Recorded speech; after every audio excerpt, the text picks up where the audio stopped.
Can you believe it's Friday? Can you believe January is about over? Can you believe there's only about 10 games left in the regular high school basketball season? I could probably keep going. I will not. Thank you for joining me tonight, the 20th day of January, where, of course, as right on cue, not necessarily always happens, a colder day in the neighborhood, and we've got colder temperatures, of course, for your weekend into the low 40s. We'll talk about shower chances. We'll look a little farther down the road and talk about the possibility for maybe a little snow here and there. Nothing major as of yet, but, who knows? It is Kentucky. But an updated 7-day in just short order from now. A structure fire completely destroyed a MAGOFFIN County home late last night. We'll have a few things on the health front, a few more things on the high school basketball fronts, and our calendar, and much, much more before I leave you for what I hope is going to be a wonderful weekend for you all. Some good news for the state police, for the public at large, says the governor. This was after he appropriated about $12 million for investment for body cameras and associated equipment for our Kentucky State Police to help protect them and protect and serve the community as well. It's the first time in the history of the Commonwealth that our state police troopers, and this is statewide, will be equipped, trained, and be wearing body cameras to increase their safety and public trust as well. Today at the Training Academy, the Kentucky State Police demonstrated the new integrated recording system, which will be distributed to about 780 law enforcement officers who serve us as a Kentucky State Police trooper. It was just November of 2021, actually, that the governor had first announced plans for the investment of $12.2 million, and it is a recording system. It's actually an integrated system that includes a body camera, an audio recording device, and in-car video with, of course, high-definition cameras, which will record a forward dash view and a view of the rear passenger compartment of that vehicle. And the recorded vehicle and persons or troopers' audio and video are automatically going to be uploaded to a virtual storage location. Means they can access it much quicker, and there will be just less problems with the whole system. And they're actually going to have to hire about 28 civilian individuals to assist in organizing all that documentation, maintenance, archival, and things of that nature. I think that's a very good thing, and I'm sure they all are very glad to have it. Measles vaccine was invented in the early 60s. It was approved for widespread use in 63, I think, and immediately deemed to be 100% safe and 100% effective. And I think even by today's standards, the Kentucky Department of Health and health officials nationwide say that the measles vaccine is about 93% effective, and 2 doses of it are actually 97% effective in preventing measles. However, with that in mind, there was an outbreak that took place, and kind of still is, in Columbus, Ohio, that infected 85 kids. And now one of those most recent numbers is a Kentucky case that's just been confirmed. It was actually in Christian County, and it was actually a confirmed case at the end of the year, but yes, now being made public. But that one case is related to that outbreak of nearly 100 kids in Columbus in late last year. The Centers for Disease Control and Prevention recommends that kids get their first vaccine dose when they're anywhere from 12 to 15 months old, and then a follow-up dose when they're somewhere between 4 and 6. Measles can be deadly, certainly dangerous, and especially in young children. On a health note, measles, COVID, and RSV, and that's been in the headlines for a long many weeks and months. COVID tonight, just for a quick update. We don't have to go there very often, fortunately, but it's still there. Still a lot of folks I know getting sick with it and dealing with this most recent variant or variants. There is some good news tonight. Most all of it's good news, just taking a quick look at current trends. This map is actually last week's map, issued on the 13th, a week ago today, so I don't have a current map, but while we're on the subject of Kentucky's health by and large, new data was released today, and Kentucky's positivity rating has gone down, We've been in the 12th percentile for a while. I think we were in about 11.5 last week, 10.37% today. That's good news. New cases for the past week also down about 400. We were almost hitting 4,000 last week. We're at 3,582. Still a lot of cases, but still at least a decrease. The number of hospitalized, 406. The number of Kentuckians in ICUs with COVID, 63. About half that on ventilators at 31. The only number that has not gone down is actually the number of deaths, and that has actually nearly doubled. We saw one of our lowest weeks for COVID deaths this past week in the 20s, and this week they're reporting about 59, exactly 59, I think, from the Kentucky Department of Health. So by and large, it looks as though at least we might be seeing numbers which had started to spike after the holidays, of course, largely to blame, says Department of Health officials, numbers starting to go back down. And this is what I know at this hour about a structure fire that took place late last night on Jim Arnott Branch. A very old MAGOFFIN County home was completely destroyed. Fortunately, the occupant and owner was able to get out without any serious injuries.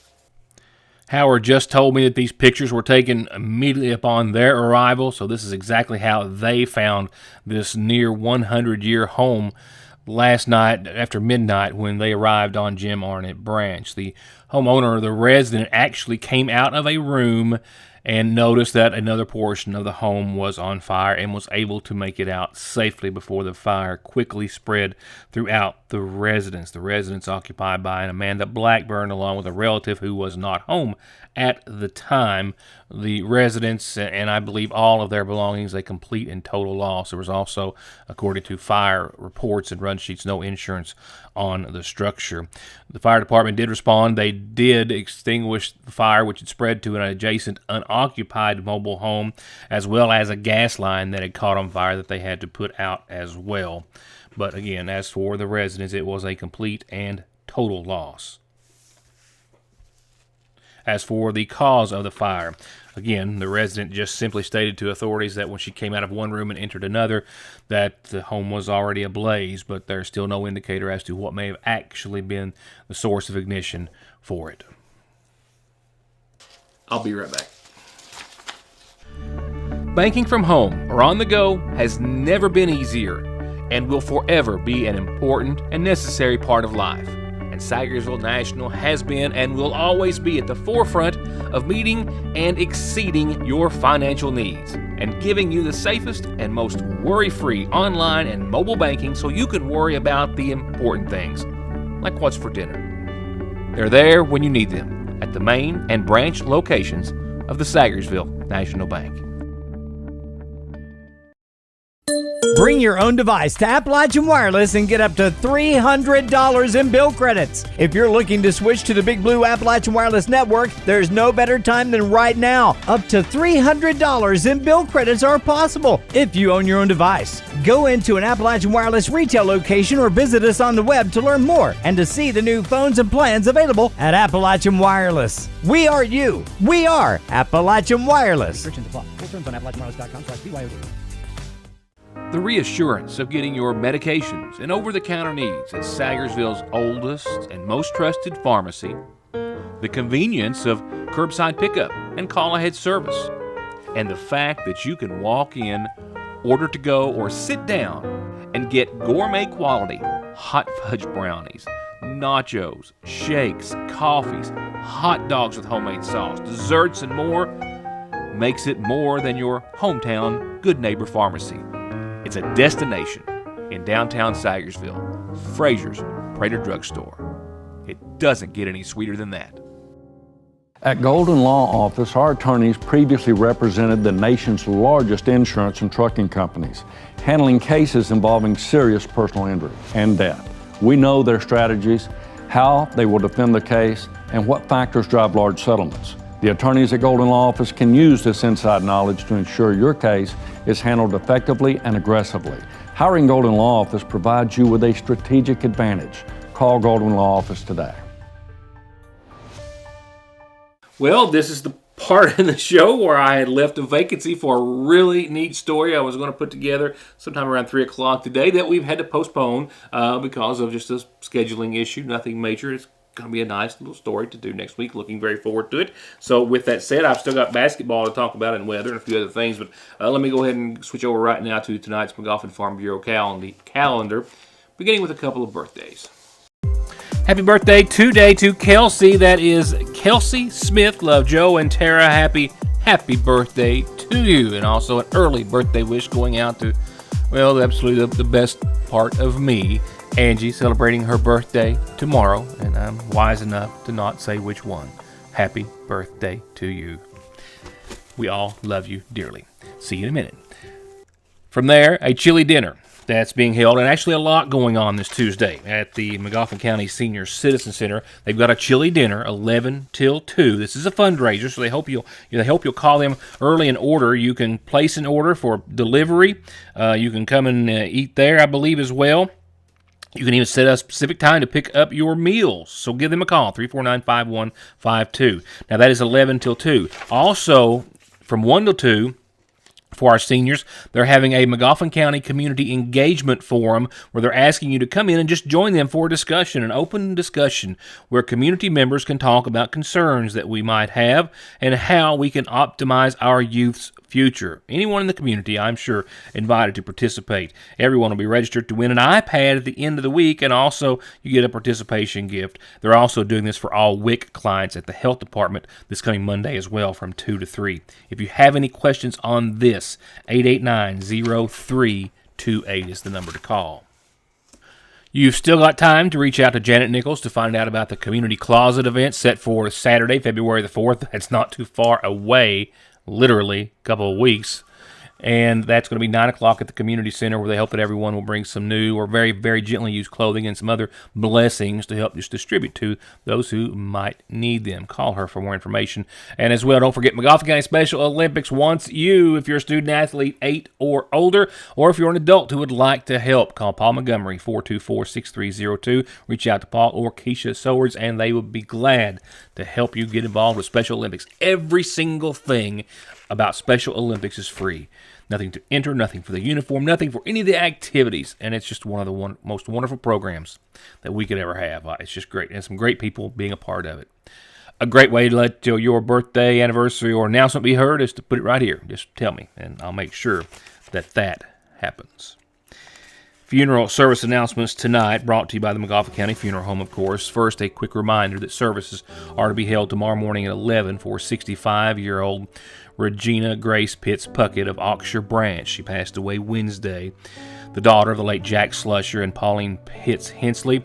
She's survived by her husband John Puckett and her daughters Gina Joseph and Pauletta Puckett, her brothers Doug and Arnold Pitts, and sister Loretta Taylor, plus a number of grandchildren and great-grandchildren. Services in the morning at 11 o'clock from the New Bethel Assembly of God on Burning Fork. And I'm told that arrangements are being made at this hour and to be announced for 44-year-old Jennifer Hill, a resident of Pierce Street in Ashland who passed away yesterday at the Pikeville Medical Center. Those to be announced soon through the care and direction of the Sayersville Funeral Home.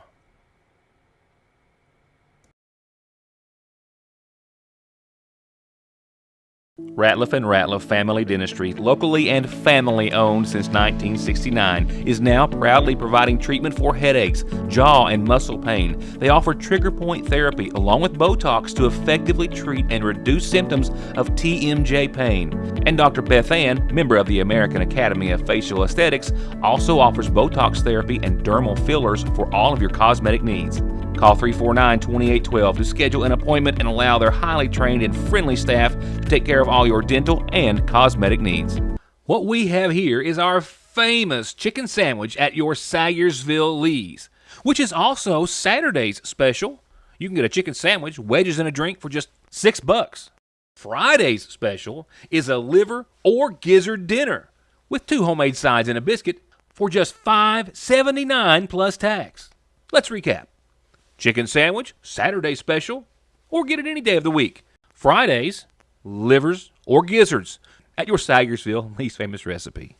There where every day starts, it's made and it ends. From hitting the floor to hitting the road and back, your feet carry the day's duties. And if you're hurting from what might be a work or sports or stress-related fracture you don't even know about, diabetic or that all too often heel pain that just won't go away, or any type of pain or discomfort or in need of wound care, come to where they care. Put your best foot forward and come visit our podiatry team. We care about our patients and their feet. That's Dr. Cheney and her team at Hope Family Podiatry Center next to Hope Family Pediatrics on the Mountain Parkway. Someone dies in the U.S. every 7 minutes from an overdose, and over half of the population gets or takes pills from a friend or relative.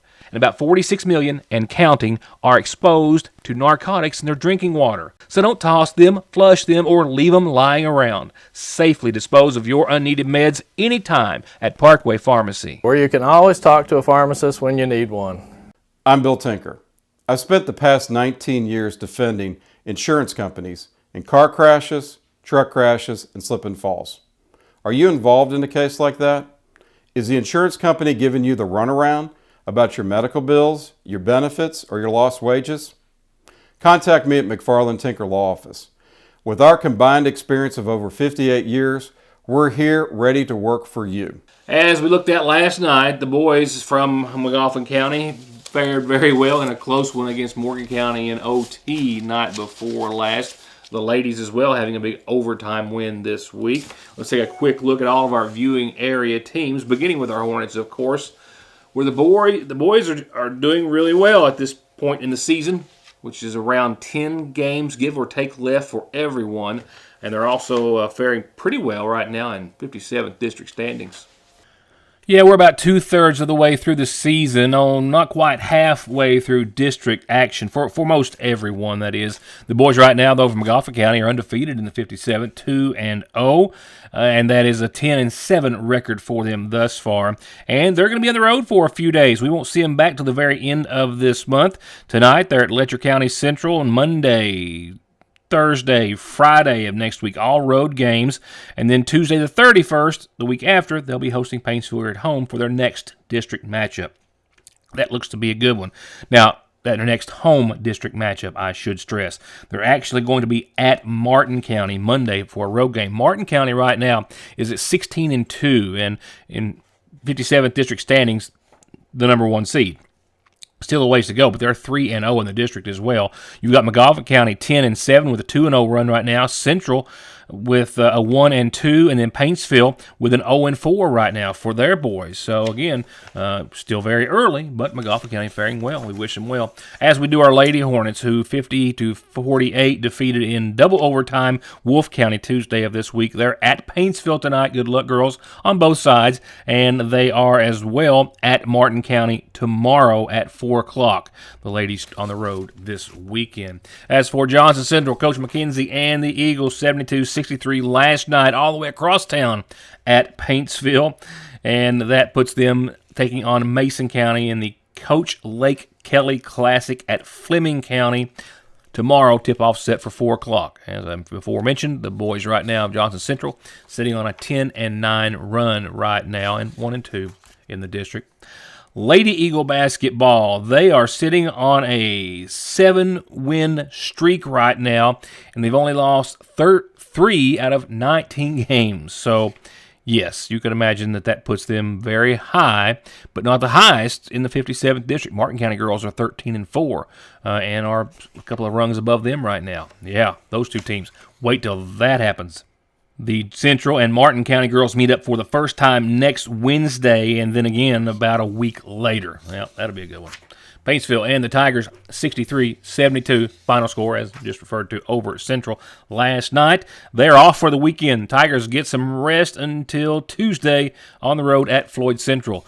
They're a little bit behind the 8 ball, so to speak, at an 8-10 season thus far, 0-4 in the district, and again on the road at Floyd Central next week. Lady Tiger basketball, 42-67 final score Tuesday of this week against Martin County, a tough Martin County team we just covered. And tonight they are hosting, of course, as I referred to, MAGOFFIN County Lady Hornets. That tip-off is set for 7:30. The Lady Tigers on a 9-5 run thus far, 2-3 in district play. And a viewing area team of another district. Let's switch on over to Lawrence County and the Bulldogs, 55-83 Tuesday of this week on the road at Boyd County. The Bulldogs are hosting Floyd Central tonight and East Carter Monday night, and they're on an 11-8 roll right now, 2-1 in the 15th region, but the 58th district. Lady Bulldogs, for all of you Lawrence County fans, 58-22. Final score Monday night, hosting Betsy Lane. They are hosting Floyd Central. It's a doubleheader for the Lawrence County ladies and gentlemen tonight. Girls tip off first. Game 1 at 6 o'clock. The Lady Bulldogs rolling 13-3. Only one district game, but one district win with it. So with that, your Licking Valley RECC 7-day paints a picture of a chilly one tonight, cloudy, and around 24 degrees. Winds will be, well, pretty much null and void, fortunately. Tomorrow, look for skies to become sunny, though, and your Saturday to be a little brighter than was today. There are a couple of bright spots in your 7-day. Tonight, cloudy skies, 24, just a very, very light west wind. Not enough to really cause much of a disturbance. Tomorrow, we will see those cloudy skies gradually clear, and you'll see some sun before it's over. That'll warm us up to about 44 degrees by the time it's all said and done. We'll be dry throughout your Saturday. There is a 30% chance of rain and freezing rain in the forecast there at the bottom of tomorrow's forecast screen, but that's really not until, say, like 2 or 3 or maybe 4 in the a.m. Sunday morning. That's the next front, or this next system that we've been talking about, one of several that gives us some activity weather-wise, and with that, Sunday we'll see showers, mainly after 8, temperatures back at 44 again. Not much as far as winds are concerned. As far as rain, maybe a tenth to a quarter of an inch, and those showers will be kind of scattered and sparse and throughout the afternoon and evening, and they're likely to continue up until about 11 Sunday night. Cloudy skies and low right in the bubble at 32 Sunday. Could see a flake or two. Monday, you'll see a 10% chance of some showers before 7, and maybe a flake or two as we're going to be right in that bubble before it hits about 40 degrees for daytime highs on Monday. Otherwise, it's going to be a mostly cloudy Monday, kind of to sum it up. Good news is, sun makes a return Tuesday, but it's a brief appearance. Mostly sunny, 51 degrees on your Tuesday. That will be a nice day. But another scenario rolls through, and right now, Tuesday night's going to be full of, or rather, full of showers. I don't know how much rain we'll get out of this. Maybe not a big rainmaker, but an 80% chance of showers Tuesday, an 80% chance of showers Wednesday. Temperatures at 48. Temperatures just below freezing, 2 or 3 degrees Wednesday night, which could mean, possibility for some more mix Wednesday night and into your Thursday morning, but showers look to be gone for most of your Thursday. We'll hit 36 degrees and mostly cloudy skies, and then maybe we'll get back into, after a relatively dry day Thursday.